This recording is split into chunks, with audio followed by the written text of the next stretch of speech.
माता पिता की सेवा।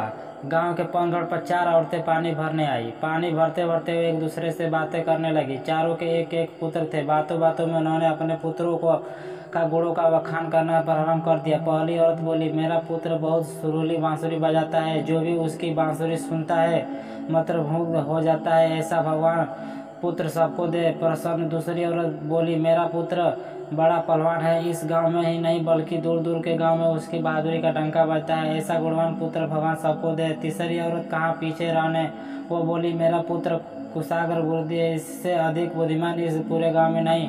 लोग अपनी समस्याओं लेकर उसके पास आते हैं। मैं ऐसा पुत्र पाकर धन्य हो गई। चौथी औरत ने सबकी बातें सुनी, लेकिन वो कुछ भी नहीं। पर वो औरतें उससे कहने लगी, बहन तुम भी तो कुछ कहो ना, तुम्हारे पुत्र में क्या गुण है? कोई न कोई गुण हो तो उसमें अवश्य होगा।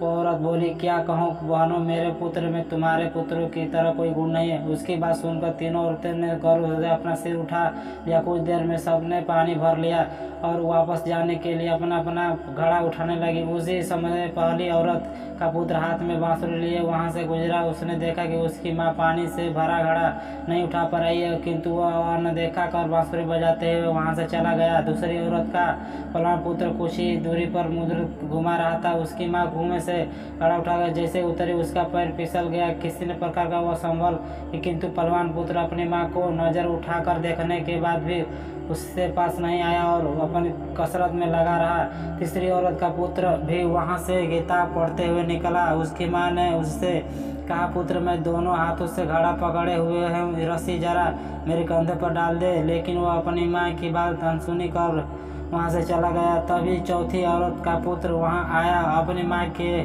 सिर पर घड़ा देकर उसके पास गया और उससे सिर से घड़ा उतारकर अपने सिर पर रखकर चलने लगा। कुएं के पास बैठी एक बुढ़िया यह सब देख सुन रही थी। वह बोल पड़ी, मुझे तो यह बस एक ही गुणवान पुत्र नजर आ रहा है, वही जो अपने सिर पर घड़ा लिए जा रहा है। माता पिता की सेवा करने वाले पुत्र से गुणवान पुत्र भला कौन हो सकता है?